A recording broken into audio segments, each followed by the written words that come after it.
ကျွန်တော်အားလုံး Jeffrey Epstein ရဲ့အမှုကိုတီးပြီးကြပြီဖြစ်ပါတယ်။သူ့ကိုသူထောင်ထဲမှာအဆုံးစီခဲ့တယ်လို့ပြောပါတယ်။အဲ့ဒီမှာလျှို့ကွန်ရင်ကြီးရှိတယ်ဆိုတဲ့အရာတွေလည်းပေါ်ပေါက်လာပြီးဖြစ်တယ်။သူလုပ်ခဲ့တဲ့အရာတွေတစ်ခုပေါ်လာတိုင်းမိကွန်းတစ်ခုကထပ်ပြီးကြံနေခဲ့ပါတယ်။ကျောင်းဆရာလောက်ကနေထွက်လာတဲ့ကောင်လေးတစ်ယောက်ကကဘာပေါ်မှာအချမ်းသာဆုံးပုံကိုယ်တွေအာဏာရှိဆုံးပုံကိုယ်တွေကိုဒူးထောက်စေရမယ် blackmail အတတ်ပညာတွေကိုဘယ်ရတက်လာတာလဲဟုတ်ပါတယ်ဒီအဖြေကသူ့ရဲ့ဘီနာမှာရှိတဲ့အမျိုးသမီး Gillian Maxwell စီကပါဒါဆိုရင် Gillian ကရောအဲ့ဒီ blackmail လုပ်တဲ့အသက်ပညာချင်းချောင်းငွေညစ်တဲ့အသက်ပညာကိုဘယ်ကနေတက်လာရဲဆိုတဲ့အဖြေကဒီမှာရှိပါတယ်ဗီဒီယိုလေးကိုမစခင်မှာကျွန်တော်ရဲ့ channel လေးကို like and subscribe follow လုပ်ခဲ့ပေးဖို့လည်းမျှော်လင့်ပါတယ်ဒီဇလန်ရဲ့အစရဲ့အဖြေကတော့သူမရဲ့ဖခင် Robert Maxwell ပဲဖြစ်ပါတယ်1992ခုနှစ်မှာ Robert Maxwell က Lady Gillian လို့နာမည်ပေးထားတဲ့ရွက်လီဘောကနေပြုတ်ကျပြီးတော့တည်ဆုံးခဲ့ပြန်ပါတယ်သူရဲ့တည်ဆုံးမှုကလည်းပဲ Epstein လိုမျိုးသူများကလောက်ကျန်တာလားကိုပဲအဆုံးစီရင်ခဲ့တာလားဆိုတဲ့မိကွန်းတွေကခက်ဆင်စင်ဖြစ်နေတာကိုတွေ့ရမှာပါဒီနေ့မှာ Epstein ကိုကြိုးကင်ခဲ့တဲ့သူရဲ့အစစ်မှန်ကမ္ဘာထိပ်တန်း spy လောကရဲ့မျက်နှာဖုံးစွပ်မီဒီယာဘရင်ကြီး Robert Maxwell အကြောင်းကိုနည်းနည်းပြောပြပါမယ်အပိုင်း1စရဲသားဘွားမှတထေးကြီးစီတို့ Robert Maxwell ဆိုတာသူရဲ့မွေးရပါနာမည်အရင်တော့မဟုတ်ပါဘူးသူက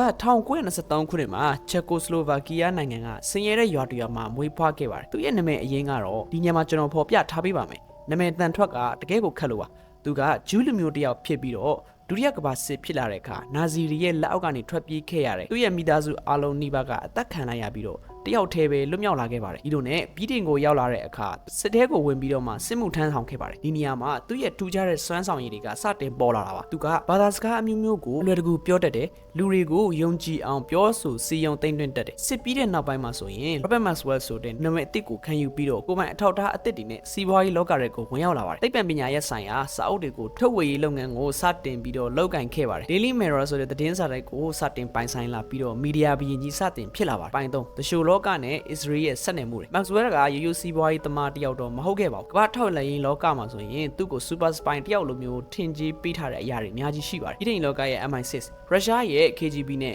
Israel ရဲ့ Mossad 3ခုလုံးနဲ့ပတ်သက်နေတယ်လို့တော့ဆိုကြပါတယ် Israel နိုင်ငံရဲ့ဆက်ဆံရေးကတကယ်ကိုနှက်ဆိုင်ပါတယ်သတင်းစာတိုက်ပိုင်ရှင်တယောက်ဖြစ်တဲ့အတွက်ကမ္ဘာမှာရှိတဲ့ထိပ်သီးခေါင်းဆောင်တွေနဲ့မကြာခဏဆိုသလိုတွေ့ဆုံခွင့်ရခဲ့ပြီးတော့သူကအဲ့ဒီကနေပဲသတင်းအချက်လက်တွေကို Mossad စီကိုပြန်ပေးတယ်လို့သိကြပါတယ်ဒီလိုနဲ့ကမ္ဘာပေါ်မှာအကြော်ကြားဆုံးဖြစ်ရတစ်ခုရှိလာပါတယ် Promise Software ကိစ္စပါ Promise ဆိုတာကမ္ဘာပေါ်မှာထောက်လှမ်းရေးအချက်လက်တွေကိုစုဆောင်းပေးတဲ့ software တစ်ခုပါ Maxwell ကအဲ့ဒီ software ကိုကမ္ဘာနိုင်ငံအသီးသီးကိုလိုက်လံရောင်းချပေးခဲ့ပါတယ်ဒါပေမဲ့အဲ့ဒီ software ထဲမှာ Israel ကနောက်ဖေးပေါက်လို့တင်စားရတဲ့ backdoor ကနေဝင်ရောက်ပြီးတော့မှထိန်းချုပ်နိုင်တဲ့အရာတစ်ခုကိုထည့်ထားပြီးတော့ဝယ်သုံးတဲ့နိုင်ငံတွေရဲ့လျှို့ဝှက်ချက်တွေကိုခိုးယူခဲ့တယ်လို့ဆိုပါတယ်ဒီအရာကို Maxwell ကသိနေပြီးတော့ဒီလိုနိုင်ငံတကာတချို့လောကမှာလည်းပဲသူကကျင်လည်ခဲ့တဲ့သူတစ်ယောက်ပါပိုင်းလေတမီးဖြစ်သူ Gillian Maxwell ကိုလေ့ကျင့်ပေးခြင်း Robert Maxwell ကတော့ကလေး9ယောက်ရှိပါတယ်ဒါပေမဲ့သူ့ရဲ့အချစ်ဆုံးကတော့အငယ်ဆုံးသမီးလေး Gillian Maxwell ပါ Epstein လှုပ်ဆောင်ခဲ့တဲ့အမှုတွေရဲ့ခေါင်းကိုင်တဲ့သူလည်းဖြစ်ပါတယ်သူမမဝေးချင်းမှာပဲရက်ပိုင်းအကြာမှာအကြီးဆုံးသား Michael ကမတော်တဆနဲ့သုံးပါသွားပြီးတော့ Gillian ကိုအစားထိုးတဲ့အနေနဲ့အသေးတန်ချစ်ခဲ့ပါတယ်ဒီလိုနဲ့တာမန်ဖခင်တယောက်တော့မဟုတ်ခဲ့ပါဘူးသူက Gillian ပေါ်မှာသူ့ရဲ့လက်ထောက်သူ့ရဲ့ညာလက်ယုံသူ့ရဲ့ကိုယ်ပွားအဖြစ်ပြုစုပြောထောင်ပေးခဲ့ပါတယ် Gillian ကငငယ်ကလေးကဖခင်ဖြစ်သူရဲ့ရက်စက်မှုအနိုင်ကျင့်မှုအာဏာပြမှုတွေကိုတွေ့မြင်ခဲ့ပြီးတော့မှကြီးပြင်းခဲ့ရတာပါ Robert Maxwell ကသူ့ရဲ့ဝန်ထမ်းတွေကိုတရိတ်ဆန်လို့ဆက်ဆံတက်ပေမဲ့ Gillian ကိုတော့အမြဲတမ်းဘေးမှာထားတယ်အရေးကြီးတဲ့စီးဝေးတွေပါတီတွေကို Gillian ကဖခင်ရဲ့ဘေးမှာအရေးတစ်ခုလိုမျိုးရှိနေပြီးတော့လူတွေကိုဘယ်လိုဆွဲဆောင်ရမလဲလျှို့ဝှက်ချက်တွေကိုဘယ်လိုနှိုက်ယူရမလဲဆိုတဲ့အရာကိုသင်ယူခဲ့ရပါတယ်အထူးချုပ်ပြောရမယ်ဆိုရင် Robert Maxwell ရဲ့မိန်းမ version ဖြစ်ပါတယ်ပိုင်းက Empire ပြိုကွဲခြင်းနဲ့တမိုင်းဝင်တဲ့လိမ်လည်မှုတစ်ခု1990ပြည့်နှစ်အလွန်ရောက်တဲ့အခါမှာဆိုရင် Maxwell ရဲ့စီးပွားရေး Empire ကြီးကစတင်ရဲရိုင်လာပါတယ်ဒီလိုနဲ့အကျွေးတွေပတ်လေဝိုင်းလာတဲ့အခါသူမလှုပ်တင်တာတွေကိုစာပြီးလှုပ်ခဲ့ပါတယ်ဒါကတော့ကုမ္ပဏီဝန်ထမ်းတွေရဲ့ပင်စင်လစာငွေတွေကပေါင်တန်ပေါင်း400ကျော်ယနေ့ခေတ်တန်ဖိုးနဲ့ဆိုရင်ဒေါ်လာဘီလီယံ1ဘီလီယံနီးပါးကိုခိုးယူပြီးတော့သူ့ရဲ့အကျွေးတွေကိုဆက်ဖို့စူးစမ်းခဲ့တာပါ။ဤချိန်တမိုင်းမှာဆိုရင်အကြီးဆုံးဗန်နာရေးလိမ်လည်မှုကြီးတစ်ခုဖြစ်လာပြီးတော့ဝန်လန်းပေါင်း3000ကျော်ရဲ့ဘဝကိုပျက်စီးစေခဲ့ရပါတယ်။ဒီအကြောင်းအရာတွေကပေါက်ကြားလူနီးပါးဖြစ်လာတဲ့အချိန်မှာရဲတွေကစုံစမ်းစစ်ဆေးမှုတွေစတင်လာတဲ့အချိန်မှာပဲ Robert Maxwell ကပျောက်ချင်းမနာပျောက်သွားပြန်ပါတယ်ပိုင်း6ရွက်လီဘောကလျှို့ဝှက်ချက်တွေ1992ခုနှစ်နိုဝင်ဘာလ9ရက်နေ့မှာဆိုရင်တော့ Robert Maxwell ကကွန်နာရီယာကျွန်းစုတစ်ခုမှာရက်ထားတယ် Lady Gillian ရွက်လီဘောမှာပဲရှိနေတယ်မနက်ခင်းမှာတော့သူ့ကိုမတွေ့ရတော့ဘဲနဲ့နာရီနှဲငယ်ကြားတဲ့အချိန်မှာသူ့ရဲ့အလောင်းကိုပင်လယ်ထဲမှာတွေ့ခဲ့ရတယ်လို့ပြောပါတယ်တရားဝင်ထုတ်ပြန်ချက်တွေအရရေထဲကိုပြုတ်ကျပြီးတော့ရေနစ်သိဆုံးတယ်ဒါမှမဟုတ်နှလုံးရောဂါဖောက်တယ်ဆိုပြီးတော့မှပြောထားတဲ့အရာထုတ်ပြန်ထားတဲ့အရာတော့ရှိပါတယ်တန်တရားဖြစ်စရာတွေကအများကြီးရှိပါတယ် Robert Maxwell ရဲ့အခန်းကိုအပြင်ကနေတောက်ခတ်ထားတယ်လို့ထုတ်ပြန်ထားတာလည်းရှိသလိုရေထဲမကျခင်ကလေးကတည်ဆုံးနေတဲ့ဆိုတဲ့ကောလာဟာလာတွေကလည်းရှိနေပြန်ပါတယ် သူမသိခင်ချင်းချောက်ခဲ့တယ်ဆိုတဲ့အရာကလည်းရှိပါတယ်ဒီနေရာမှာဘလို့ချင်းချောက်ခဲ့လဲဆိုတော့ငါ့ကိုမကယ်ရင်လျှို့ဝှက်ချက်တွေကိုဖွင့်ချမယ်ဆိုပြီးတော့မှ Moses အဖွဲ့အစည်းကိုသူကချင်းချောက်ခဲ့တာပါသူရဲ့ဇာပနအစီအစဉ်တွေကိုလှုပ်ဆောင်တဲ့အခါမှာဆိုရင် Israel နိုင်ငံဂျေရုဆလင်မှာဆိုရင်နိုင်ငံတော်အခမ်းအနားနီးပါးတီကိုကြီးကြီးကျယ်ကျယ်ကျင်းပခဲ့ပါတယ်ဝန်ကြီးချုပ်တွေထောက်လှမ်းရေးခေါင်းဆောင်တွေကတက်ရောက်ခဲ့ပြီးတော့သူက Israel နိုင်ငံအတွက်ကောင်းမှုတွေအများကြီးလုပ်ခဲ့တယ်လို့ချီးကျူးခဲ့တဲ့အရာတွေရှိပါတယ် Robert က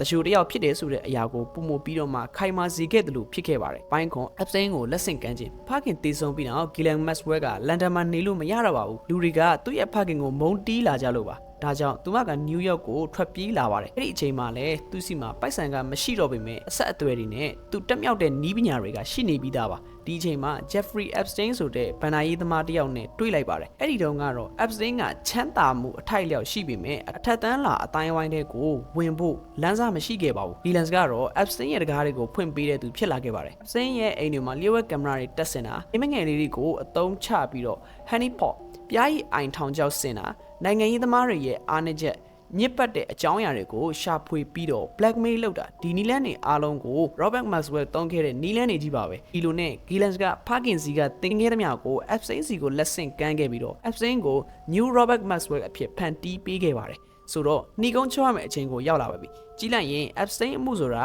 ရုတ်တရက်ပေါ်လာတာမျိုးမဟုတ်ပါဘူးဒါကမျိုးဆက်တစ်ခုကနေတစ်ခုလက်ဆင့်ကမ်းလာတဲ့အာဏာငွေကြေးနဲ့ထောက်လှမ်းရေးလောကရဲ့မှောင်မိုက်တဲ့တန်တရားစက်ဝန်းကြီးတစ်ခုပါ Robert Maxwell ကပင်လယ်ထဲမှာဘလို့တည်ဆုံးခဲ့ရတယ်လဲဆိုတာမသိပေမဲ့တည်ဆုံးခဲ့တယ်ဆိုတဲ့အကြောင်းအရာကိုထုတ်ပြန်ခဲ့တယ်လို့ Epstein ကလည်းထောင်ထဲမှာတည်ဆုံးခဲ့တယ်ဘလို့မျိုးတည်ဆုံးခဲ့တယ်လဲဆိုတဲ့အရာကိုမသိရပေမဲ့သူတို့နှစ်ယောက်စလုံးကလျှို့ဝှက်ချက်ပေါင်းများစွာကိုတည်ဆောင်သွားခဲ့ပါတယ်ဒါပေမဲ့သူတို့ကြံရစ်ခဲ့တဲ့အမွေဆိုတာကကဘာကြီးကိုစိတ်တရာပဲရစေခဲ့ပါတယ် Robert Maxwell ရော Epstein ရောလောကကြီးကိုထင်တိုင်းကျဲခဲ့ကြပြီမဲ့နောက်ဆုံးမှာတော့အရှက်တရားနဲ့ပျက်စီးခြင်းကိုပဲပိုင်ဆိုင်သွားကြပါတယ်ဒီနေ့တော့တင်ဆက်မှုကိုဒီနေရာမှာပဲညီကုန်းချုပ်လိုက်ပါတယ်နားဆင်ပေးတဲ့အတွက်ကျေးဇူးအများကြီးတင်ပါတယ်